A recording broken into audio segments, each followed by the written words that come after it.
नमस्कार, स्वागत है आप सभी का आई इंडिया के खास शो खबरनामे में। मैं हूं निशांत गुप्ता और मैं प्रियांशु मिश्रा। आज के खबरनामे का आगाज दिन भर की बड़ी खबरों के साथ। सबसे पहले नजर प्रमुख खबरों पर। यूपी के संविदा कर्मियों को जल्द मिल सकती है खुशखबरी, योगी सरकार कर रही तैयारी। अब हरिद्वार के मंदिरों में कम कपड़ों में नहीं मिलेगा प्रवेश। सीतापुर में ड्यूटी कर रहे सिपाही पर लखनऊ में दर्ज हुआ केस। ठगी मामले में फंसे विद्या भारती के पदाधिकारी सौरभ मिश्रा हुए पदमुक्त। माफिया तीक से खाली कराई गई भूमि पर 76 पीएम आवास बनकर तैयार, उद्घाटन के लिए योगी का हो रहा इंतजार। युवाओं को आपातकाल की कहानी सुनाएगी भाजपा। सीतापुर से एमएलसी पवन सिंह चौहान बने आवास विकास, जिला पंचायत और नगर निगम समीक्षा समिति के सदस्य।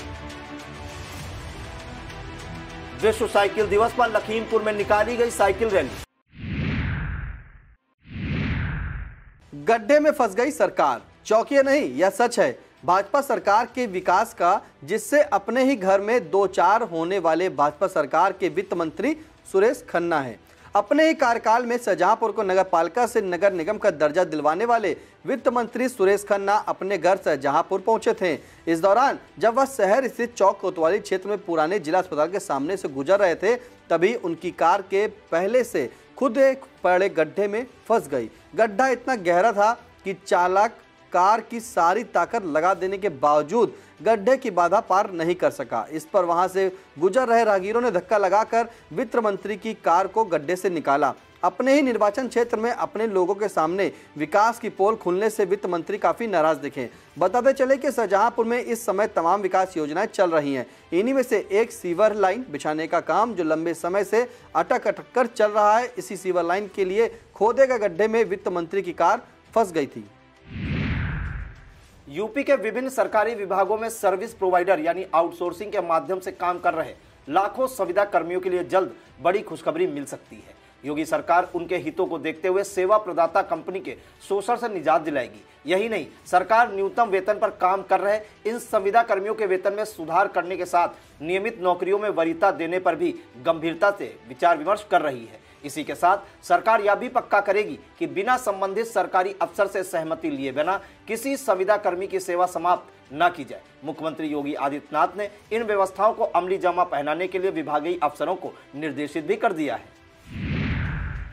यूपी में योगी सरकार के माफिया विरोधी अभियान में गाजियाबाद पुलिस को बड़ी सफलता मिली है। पुलिस ने पश्चिमी यूपी में आतंक फैलाए 50,000 के इनामी बदमाश विशाल उर्फ मोनू चौधरी को एक मुठभेड़ में मार गिराया है। इस मुठभेड़ में मुरादनगर के थाना प्रभारी को गोली लगी है, जो बुलेट प्रूफ जैकेट पहने हुए थे लेकिन बच गए, जबकि 2 सिपाही घायल हो गए। मोनू चौधरी पर हत्या, लूट, जानलेवा हमले और रंगदारी मांगने के 13 मुकदमे दर्ज थे।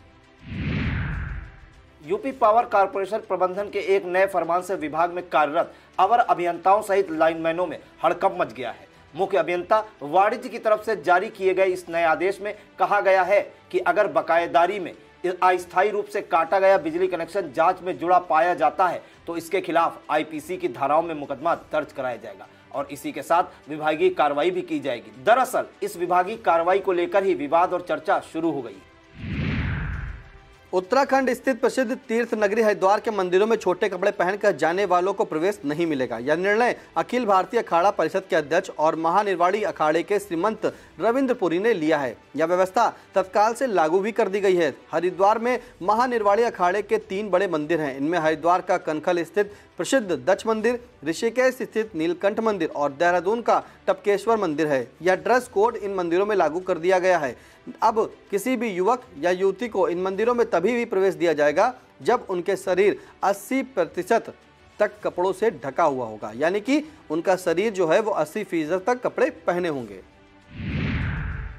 धक्का मुक्की और बहस के बीच समाप्त हुई कुरुक्षेत्र की महापंचायत में शामिल खाप पंचायतों ने ब्रजभूषण शरण सिंह की गिरफ्तारी को लेकर 9 जून तक समय दिया है। इस सीमा तक अगर गिरफ्तारी नहीं होती है तो महिला पहलवानों को फिर से जंतर मंतर पर बिठाकर आंदोलन शुरू करने की चेतावनी दे दी गई है।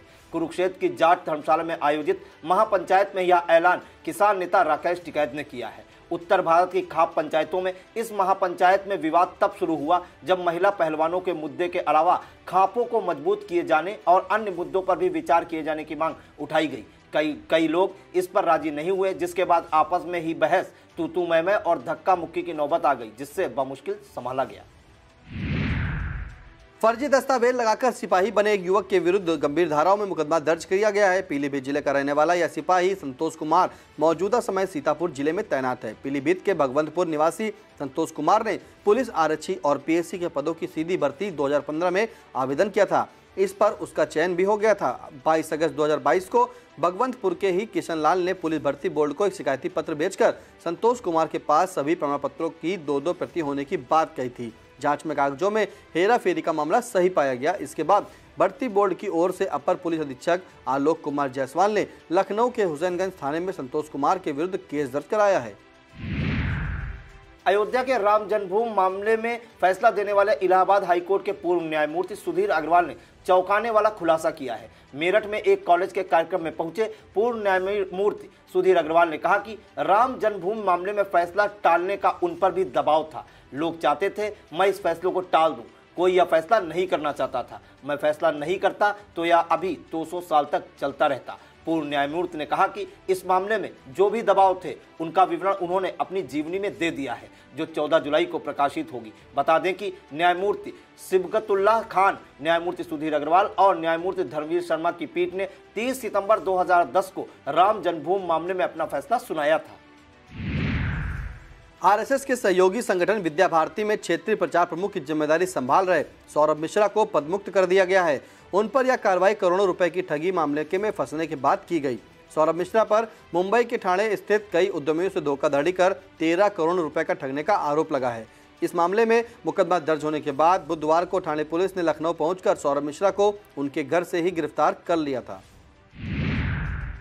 राजद्रोह से जुड़ी आईपीसी की धारा 124 के दुरुपयोग को लेकर पिछले साल सर्वोच्च अदालत द्वारा की गई तल्ख टिप्पणी के बाद अब विधि आयोग ने अपनी रिपोर्ट पेश की है। आयोग ने इस रिपोर्ट में कहा है कि राजद्रोह कानून को समाप्त करने से देश की अखंडता और सुरक्षा पर असर पड़ सकता है। हालांकि इसके गलत इस्तेमाल को रोकने के लिए कुछ मानक तय किए जा सकते हैं। पिछले साल सुप्रीम कोर्ट ने सख्त टिप्पणी करते हुए राजद्रोह के तहत केस कायम किए जाने पर रोक लगा दी थी। विधि आयोग ने अपनी रिपोर्ट में इस बात पर असहमति जताई है कि इस कानून के कारण अभिव्यक्ति के अधिकार का उल्लंघन होता है। विधि आयोग के मुताबिक अभिव्यक्ति का अधिकार होने के साथ उस पर वाजिब रोक भी है। विधि आयोग इस बात से भी सहमत नहीं है कि यह अंग्रेजों के जमाने का कानून है, इसलिए इसे समाप्त करना चाहिए। आयोग ने कहा कि इस तरह तो पूरी आईपीसी ही औपनिवेशिक काल का कानून है, इसे आधार बनाए तो पूरी आईपीसी ही खत्म हो जानी चाहिए। बता दें कि सुप्रीम कोर्ट के तत्कालीन प्रधान न्यायाधीश एन.वी. रमन ने 15 जुलाई 2021 को एक मामले में कहा था कि राजद्रोह कानून का प्रयोग अंग्रेजों में आजादी के आंदोलन को दबाने के लिए किया गया था। क्या आजादी के 75 साल भी इसे बनाए रखने की जरूरत है? माफिया अतीक अहमद से प्रयागराज के लूकरगंज में खाली कराई गई जमीन पर गरीबों के घर बनकर लगभग तैयार हो गए। प्रयागराज विकास प्राधिकरण ने विज्ञापन जारी करके पात्र आवेदनकर्ताओं पर आपत्तियां मांगी हैं। इसके बाद लॉटरी से आवास आवंटन की प्रक्रिया पूरी की जाएंगी। 1731 वर्ग मीटर के इस भूखंड भर प्रधानमंत्री आवास योजना के तहत 76 फ्लैट बनाए जा रहे हैं। इसी महीने में सीएम योगी आदित्यनाथ प्रयागराज पहुंचकर लाभार्थियों को इन फ्लैटों की चाबी प्रदान कर सकते हैं। संगम नगरी देश भर के नवोदय विद्यालयों की पूर्व छात्राओं के संगम की गवाह बनने जा रही है। नवोदय विद्यालय की पूरा छात्राओं का राष्ट्रीय समागम पहली बार संगम नगरी में आयोजित होने जा रहा है। इसके लिए तैयारियां लगभग पूरी कर ली गई हैं। यह पूरा छात्राएं राज्य शैक्षणिक प्रबंधन एवं प्रशिक्षण संस्थान में जुटेंगी। इस समागम में देश के कई राज्यों से आने वाली नवोदय विद्यालय की पूरा छात्राएं फलों के 110 पौधे रोपकर पर्यावरण संरक्षण का संकल्प लेंगी। विभिन्न प्रांतों से आने वाली प्रतिभागी अपने अपने प्रदेश के राजकीय पुष्प भी साथ लाएंगे। मिशन 2024 फतेह करने की तैयारियों में जुटी भाजपा युवाओं को आपातकाल की कहानी बताएगी। 25 जून को आपातकाल की 48वीं वर्षगांठ है। इसे भाजपा काला दिवस के रूप में मनाते हुए कांग्रेस द्वारा लगाए गए आपातकाल की कहानी बताएगी। इसके पीछे पार्टी का मकसद युवा वोट बैंक को साधना है। 25 जून को आयोजित होने वाले विशेष कार्यक्रम में युवाओं को समझाया जाएगा कि किस तरह आपातकाल का विरोध करने पर जनसंघ और आरएसएस के नेताओं कार्यकर्ताओं को जेलों में ठूस कर किस तरह यातनाएं दी गई थी।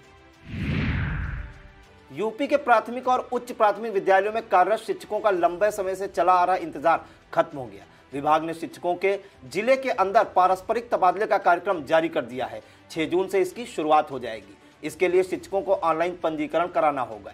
एनआईसी इसके लिए 6 जून से पोर्टल शुरू कर देगा। ऑनलाइन पंजीकरण पूरे शैक्षिक सत्र के दौरान किया जा सकेगा।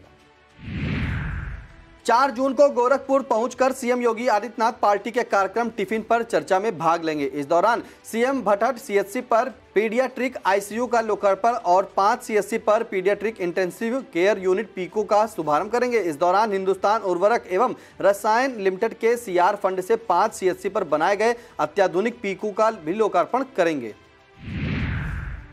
सीएम योगी आदित्यनाथ 51वें जन्मदिन पर पर्यावरण संरक्षण का संदेश देते हुए पर्यावरण संरक्षण की शपथ दिलाएंगे। इस अवसर पर सीएम की मौजूदगी में 58,000 ग्राम पंचायतों में 762 नगर निकायों में ऑनलाइन शपथ दिलाई जाएगी। मुख्यमंत्री खुद गोरखपुर में आयोजित कार्यक्रम में हिस्सा लेंगे। सीएम के गोरखपुर पहुंचने पर वन विभाग की तरफ से 5 जून को कार्यक्रम आयोजित किया गया है, जिसमें सीएम मुख्य अतिथि के रूप में शामिल होंगे। इस दौरान सीएम पौधरोपण करने के साथ ही वन विभाग की पुस्तिकाओं का विमोचन कर दिव्यांगजन को उपहार वितरित करेंगे। इस कार्यक्रम में नगर विकास मंत्री ए के शर्मा, वन एवं पर्यावरण राज्य मंत्री डॉक्टर अरुण सक्सेना, राज्य मंत्री केपी मलिक, मुख्य सचिव दुर्गा शंकर मिश्रा और अपर मुख्य सचिव वन एवं पर्यावरण आदि मौजूद रहेंगे। इसी दौरान एक कार्यक्रम में मुख्यमंत्री पीएम स्वनिधि महोत्सव के तहत 25 स्ट्रीट वेंडर्स को स्मार्ट कार्ड वितरित करेंगे। यहीं पर दिव्यांगजन को मोटराइज्ड साइकिल और अन्य उपकरण भी वितरित करेंगे। कानपुर में खुद को एक विधायक का खास बताने वाले दबंग के सामने खाकी नतमस्तक नजर आई। इस घटना को लेकर वायरल हो रहे वीडियो में खुलेआम युवक एक युवती और पुलिस से अभद्रता करता हुआ और धमकी देता नजर आ रहा है। यहां से गुमटी नंबर 5 में युवती से छेड़छाड़ के विरोध पर दबंग ने जमकर गुंडई की। इसके बाद दरोगा और सिपाही पर रौब छाड़ते हुए युवती का मोबाइल भी छीन लिया। इस घटना का वीडियो जमकर सोशल मीडिया पर वायरल हो रहा है। अब खबरें जनपद सीतापुर से। वाहन धुलाई का पैसा मांगने पर दबंगों ने सर्विस सेंटर संचालक को मारपीट कर घायल कर दिया। घायल की ओर से पुलिस को सूचना दी गई है। मामला सीतापुर जिले की थाना कोतवाली देहात अंतर्गत ग्राम शाहमहोली का है। यहां के हारून द्वारा एसपी कार्यालय में प्रार्थना पत्र देकर एफआईआर दर्ज किए जाने का अनुरोध किया गया है। कहा है कि हारून के भाई आरिफ ने लखीमपुर रोड स्थित गुजरा में दुकान खोल रखी है, जिस पर वह वाहन धुलाई का काम करता है। 2 जून की सुबह शाहमहोली निवासी सद्दाम डाला लेकर पहुंचा। धुलाई के बाद जब आरिफ ने पैसे मांगे तो सद्दाम ने गाली गलौज करते हुए इकरार व 2 अन्य को फोन करके बुला लिया और उसके भाई को लहलुहान कर जमीन में गिराकर भाग गए। सीतापुर स्थित आरएमपी महाविद्यालय में प्रवेश की प्रक्रिया जारी है। बीए और बीएससी के प्रथम वर्ष में प्रवेश के लिए वरीयता सूची जारी कर दी गई है। इस सूची में जिनके नाम है उनका प्रवेश 5 जून से शुरू हो जाएगा। सूची में शामिल सभी छात्र छात्राओं को उनके मोबाइल पर व्यवस्था से अवगत करा दिया गया है। महाविद्यालय के प्राचार्य प्रोफेसर रजनीकांत श्रीवास्तव ने बताया कि मोबाइल संदेश के अनुसार छात्र छात्राएं महाविद्यालय पहुंचकर अपना प्रवेश सुनिश्चित कर लें। इससे पूर्व महाविद्यालय में टैबलेट वितरण का कार्यक्रम हुआ। इसका शुभारंभ प्राचार्य प्रोफेसर रजनीकांत श्रीवास्तव और हिंदी विभागाध्यक्ष डॉक्टर जयवीर सिंह ने किया। इस अवसर पर प्रोफेसर पवन Kumar Yadav, professor Usha Mishra, doctor Yamini Shukla, doctor Ritu शाही और डॉक्टर शालिनी साहिनी मौजूद रहीं। टैबलेट वितरण कार्यक्रम में डॉक्टर सचिन पाठक, डॉक्टर विजय प्रकाश और प्राध्यापक डॉक्टर अजीत कुमार यादव का प्रमुख योगदान रहा। भारत सरकार द्वारा एक विशेष अभियान चलाकर उद्यम पंजीयन किया जा रहा है। यूआरसी पोर्टल पर होने वाले इस पंजीयन के लिए चल रहा अभियान 15 जून 2023 तक जारी रहेगा। आदर्श व्यापार मंडल की सीतापुर इकाई के जिलाध्यक्ष सुशील अग्रवाल ने इस अभियान को उद्यमियों के लिए लाभदायक बताते हुए कहा कि सभी उद्यमी इसका लाभ उठाएं। किसी भी तरह की जानकारी प्राप्त करने या फिर असुविधा महसूस होने पर कोई भी उद्यमी उनके मोबाइल नंबर 80 90 10 19 77 पर संपर्क कर सकता है। वक्त तो चला एक छोटे से ब्रेक का। आप देखते रहिए खबरनामा।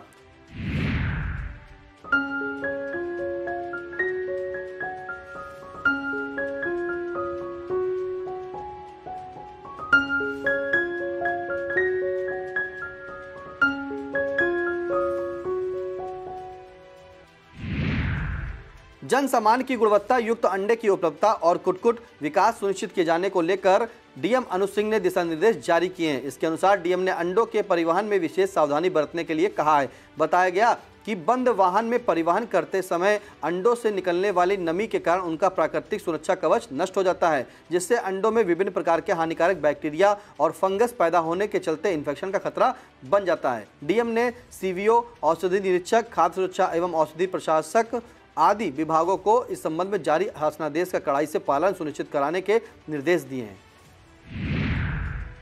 डीएम अनुज सिंह और एसपी घुले सुशील चंद्रभार ने महमूदाबाद स्थित मां संकटा देवी माता मंदिर पर चल रहे निर्माण और मरम्मत कार्य का निरीक्षण करते हुए जरूरी दिशा निर्देश दिए। इस दौरान डीएम ने मंदिर परिसर स्थित तालाब का चारों तरफ से सौंदर्यीकरण किए जाने का भी निर्देश दिया। इसके बाद डीएम, एसपी व अन्य अधिकारीगण मां संकटा देवी के दरबार में पहुंचे और आरती पूजन कर आशीर्वाद प्राप्त किया। इस अवसर पर एसडीएम महमूदाबाद मिथिलेश कुमार त्रिपाठी, रमेश वाजपेयी सहित संबंधित मौके पर उपस्थित रहे।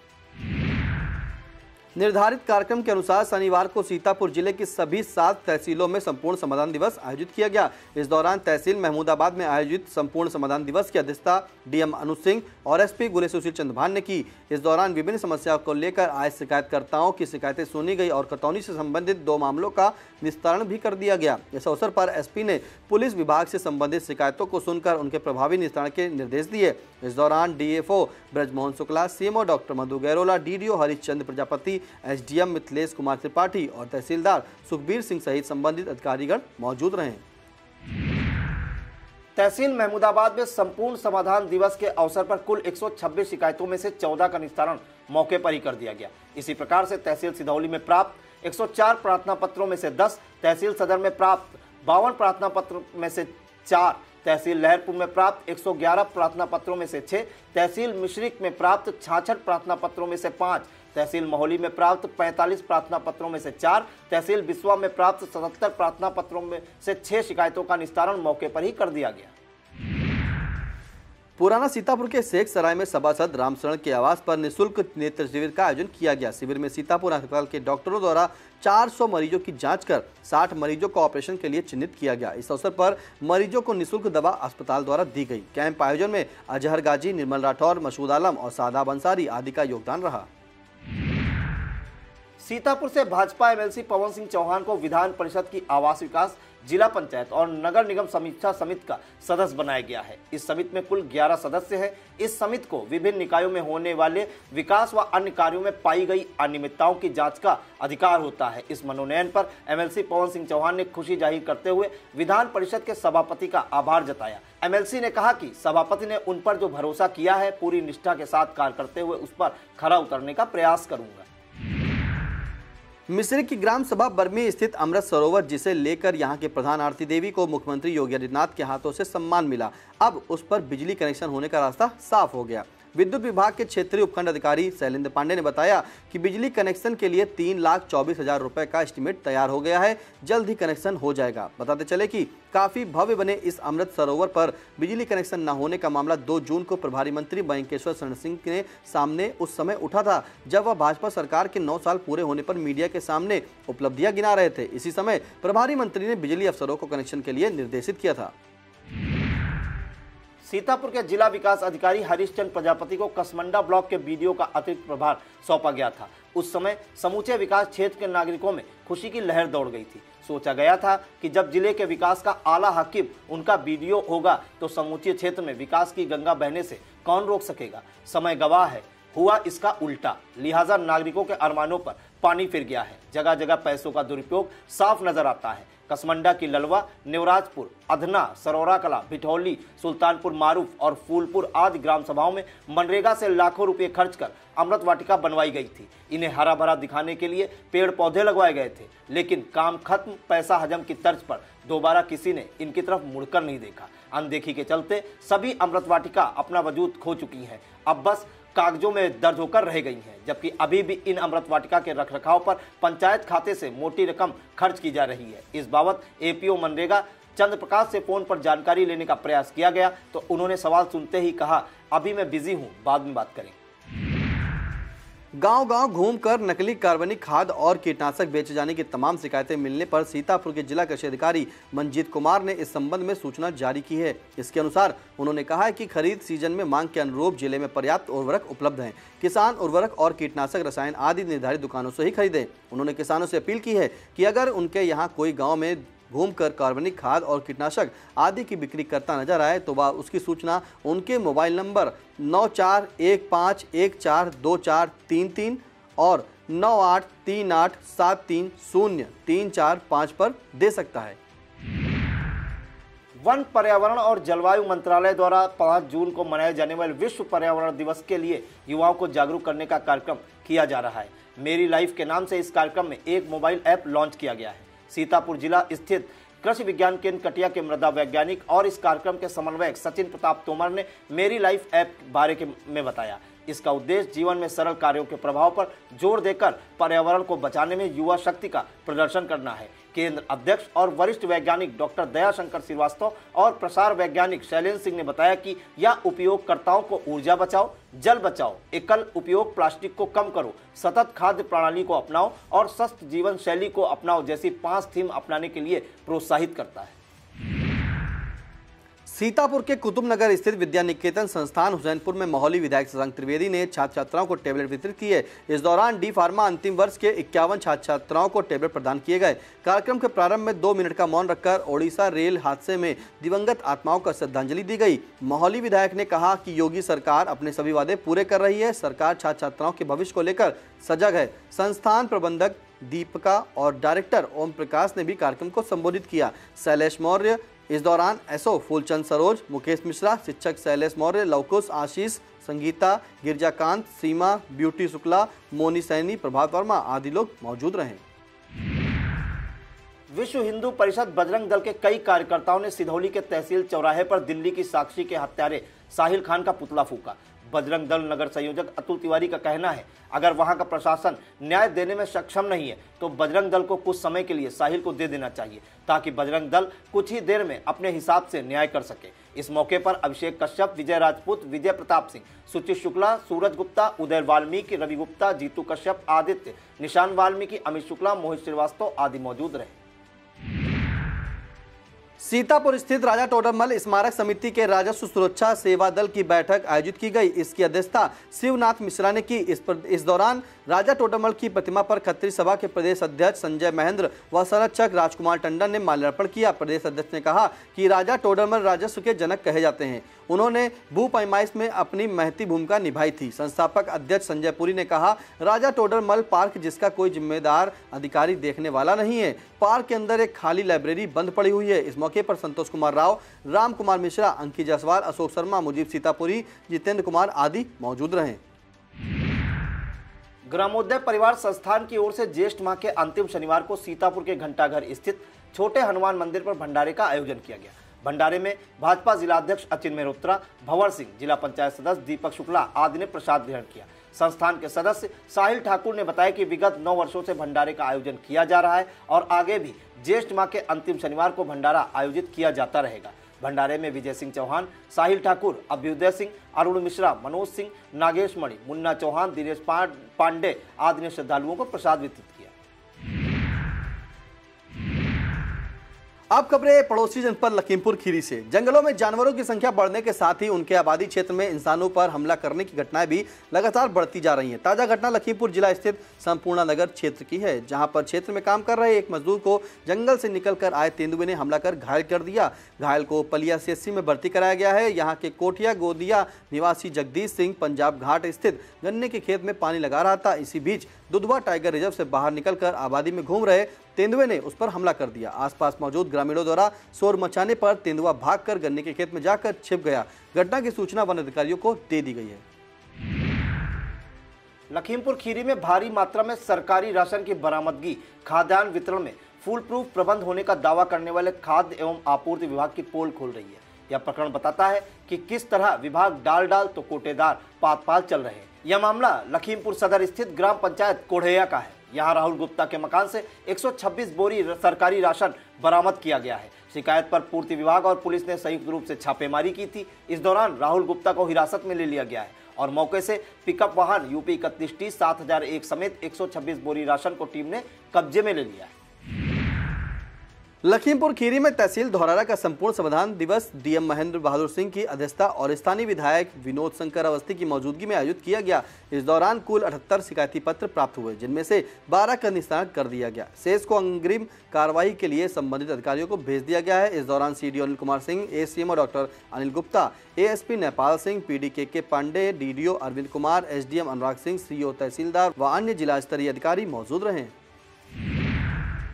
जिला योजना की वोटर लिस्ट को लेकर लखीमपुर के एडीएम और उप जिला निर्वाचन अधिकारी पंचायत एवं नगरीय निकाय संजय कुमार सिंह ने सूचना जारी कर दी है। उन्होंने बताया कि जिला योजना समिति नियमावली के तहत निकायों के निर्वाचन सदस्यों में से जिला योजना समिति के सदस्य पद पर होने वाली निर्वाचन के लिए मतदाता सूची 3 जून को प्रकाशित कर दी गई है और जो भी जिले के निकाय जिला निर्वाचन कार्यालय व कलेक्ट्रेट स्थित एलबीसी कार्यालय में निःशुल्क निरीक्षण के लिए उपलब्ध है।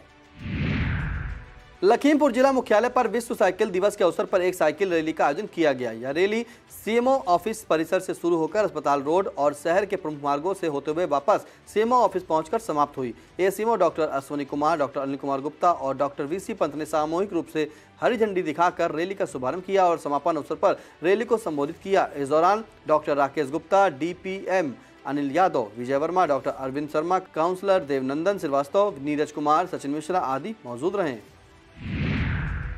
यह था आज का खबरनामा। आप देखते रहिए आई इंडिया। हमें दीजिए इजाजत। नमस्कार।